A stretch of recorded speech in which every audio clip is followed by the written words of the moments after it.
guys, I'm Brad Wilson with Wild at Heart Wilderness, and I got a message on Facebook a couple weeks ago from a guy. His name is Daniel Davis, and he was interested in my fire bag. You've probably seen this in a couple of the videos that I've made, but I've never really talked much about it. But the thing that interested him is that it is waterproof. I made this bag myself a couple years ago. It's just made out of cotton cloth that I sewed together with number 36 bank line. I just made a simple pocket type bag with just a flap that comes down, and then I just tie it off with some hemp cordage, which can also be burned if it needs to be. This entire bag can be burned because it's natural material. So, you know, that's if it's a real emergency. But I keep probably, I would say 80% of my fire kit is contained within this bag. I keep the 3 combustion devices that we talked about in my pocket or my haversack or somewhere, you know, close by. And then the rest of the things that I use to start fire with, such as bark or tinder or anything else, things that we'll be discussing later on in other videos, things like fat wood and you know, other charred materials and things like that, I keep in this bag, which is usually in my haversack or some type of other pack. But you know, you don't want to just take a chance on it getting wet. You want to do your best to preserve these items as best you can. So by treating this bag and making it water resistant is just a really good thing. And it's a really good skill to know how to do those sort of things, so that you can make your own, I guess, recipe or concoction to come up with to do that, to treat other items that you have so that they'll be waterproof. So anyway, I'm going to show you guys how to treat a bag like this or whatever it is you want to make waterproof. And there are many different variations out there, so I would encourage you to do your own research before just doing what I show you, because there's different opinions out there as to why you should use certain ingredients, why you should not use certain ingredients, and it really is kind of confusing, and it's hard to really know what is the truth. So this recipe I'm going to show you today is the only recipe that I've used so far, and it really, I mean, it seems to work for me. It doesn't seem like it has failed me. It hasn't failed me, I should say. So I think it's pretty good. It's pretty reliable. But there are other recipes out there that are a little bit simpler, I guess, in the sense that it doesn't require as many ingredients, and people say it works just as well. So again, just do your own research. But anyway, I'll adjust the camera and show you guys the ingredients that you're going to need to make your own recipe for oilcloth. So stay with me, guys. So there are 3 ingredients to this particular recipe that you're going to want to use. First of all, you're going to want to use boiled linseed oil. This is really the common denominator in all of the variations that I've seen. The boiled linseed oil is really the thing that you want the most, because it's going to be the thing that really makes the end product like oilcloth, where it's water repellent. This particular recipe calls for turpentine, and this is one of those ingredients some people say you need it, some people say you don't need it. So it's, you know, it's kind of confusing, but again, just do your own research on that. But I went ahead and got the turpentine, and it seems to have worked for me. So boiled linseed oil, turpentine, and then beeswax. I just prefer the yellow beeswax over white. I don't think that makes a difference. But for every, I guess I should say it this way, if you use a pound of beeswax for the recipe, then you're going to use 8 ounces of both your linseed oil and your turpentine. For this particular demonstration, I'm just going to use a small bit. I'm probably just going to cut this in half So I'll use half a pound of beeswax, which means I'll only use 4 ounces of both our liquids. The other things that you're going to want is a measuring device, and then just some kind of old can or whatever to contain your solution in. So let's build us a fire real quick, and we'll start mixing this stuff up. Alright, so this project is really something that you're going to be doing mostly around the house or the homestead or whatever. It's very unlikely that you're going to have any of these ingredients other than the beeswax. You're probably not going to have boiled linseed oil or turpentine with you in the field. So for this, just for demonstration purposes, I'm not going to try to get all fancy into making a fire. So I'm just going to use paper to start a fire with. Just some regular good old notebook paper here.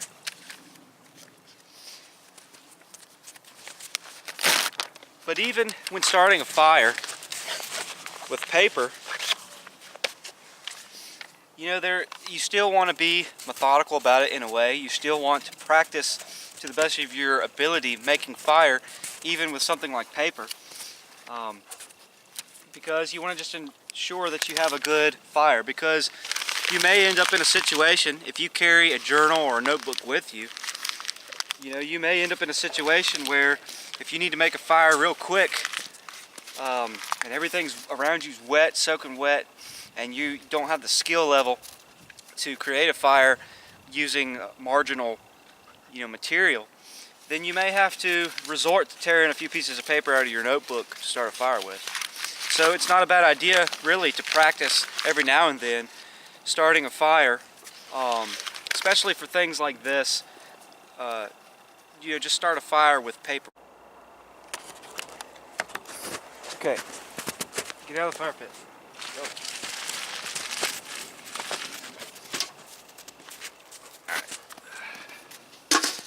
Hopefully I can do this without Dixie stealing my kindling. She has a tendency to do that, don't you? So I'm just going to tear this up a little bit. Get out of here. Then I'm going to, just like I make any bird's nest with tinder from a tree, from bark, I kind of do the same thing with paper. Have a couple pieces of paper to make a thick, coarse bird's nest. I'll tear some paper up. Get out of here. I'll tear a few pieces of paper up to make it kind of like a medium material there in the middle. And then I'll just rip up a few pieces, make them real fine, and we'll put that in the middle. But since it is paper, I don't spend a whole lot of time with this because it'll ignite pretty well.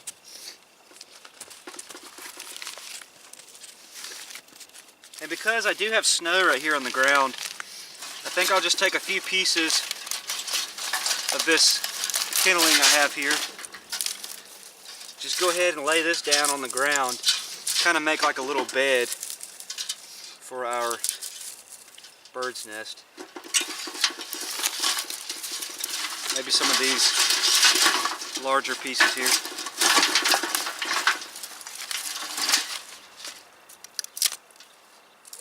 Okay, that should be good enough.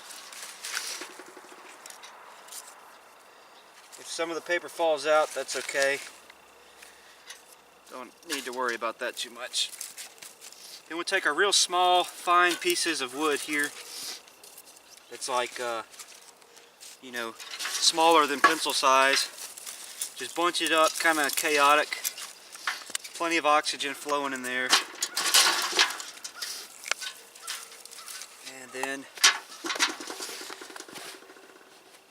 we'll just get our trusty lighter out here and we'll start fire.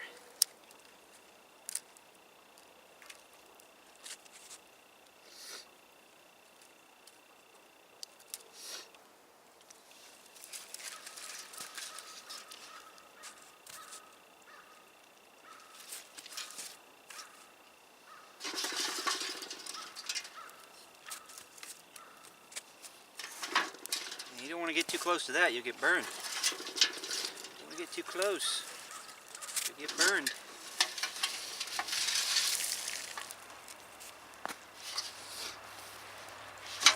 Alright. I'm just going to use an old grate here that I have from a grill. I might go and get a few more pieces of wood that I have near the wood stove inside my house. It's already dry. I'll be back out here in a few minutes and we'll get started on this. So stay with me.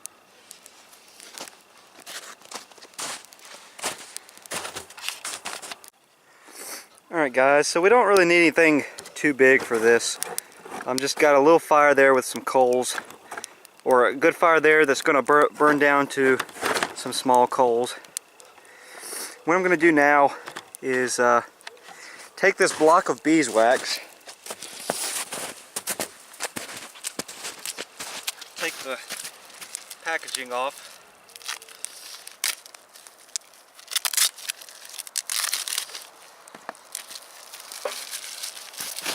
throw this plastic in the fire, burn it up. And then I'm going to just cut this in half somewhere around in that area. Just like that. I think I'll take the smaller piece there, just a tad smaller, and put it in our pot. Takes up most of this room. I'm not sure how many ounces. 16 ounces. This is 16 ounces, so that'll work out just well, just good. So put that on the fire. Let me adjust this real quick so you guys can see it.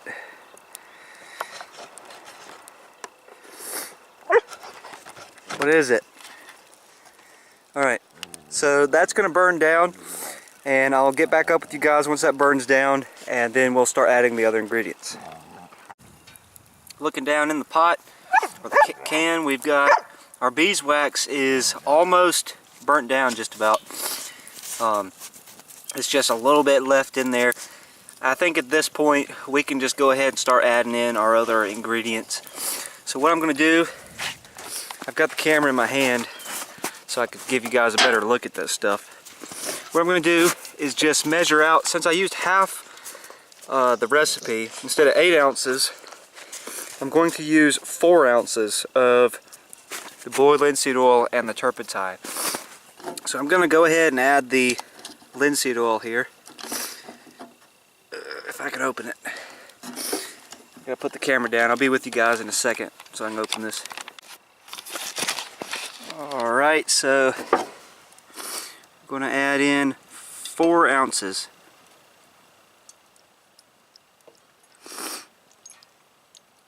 Try to pour slowly so I can tell where I'm at.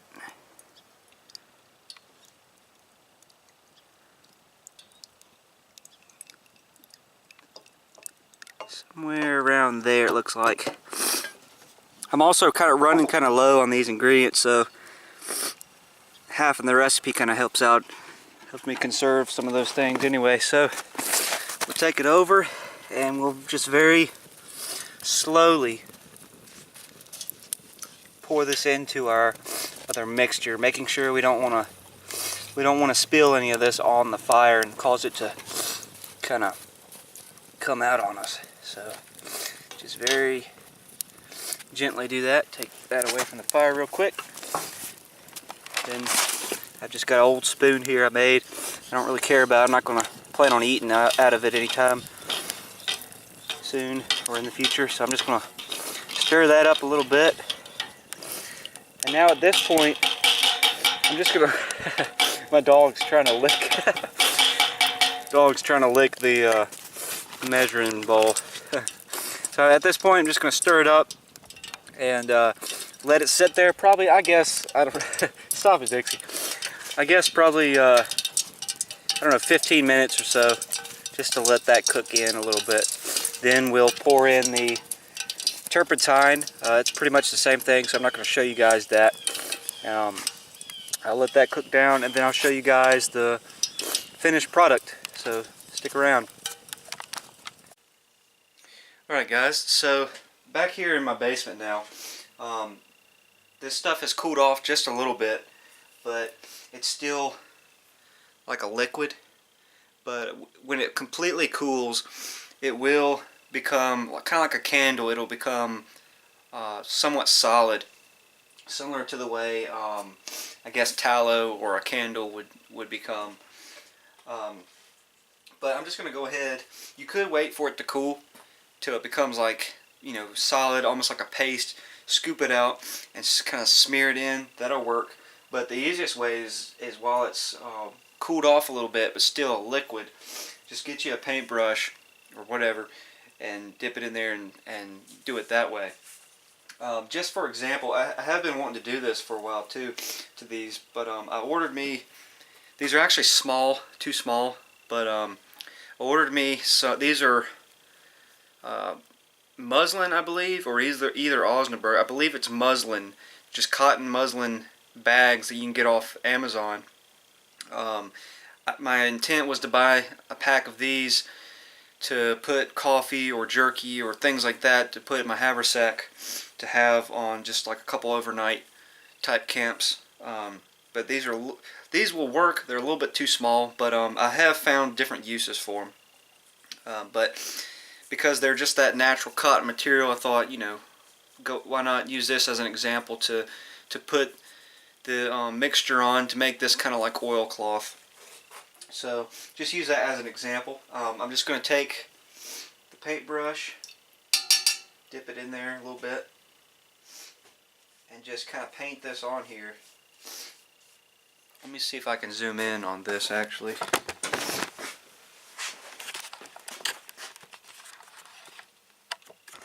Sorry guys, got to do a little bit of adjusting here.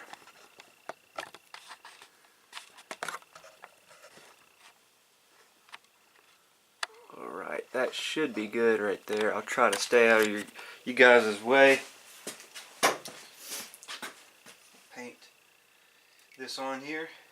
And it's going to have a yellowish color. I guess that's from the beeswax, and the linseed oil itself kind of has a yellowish color as well.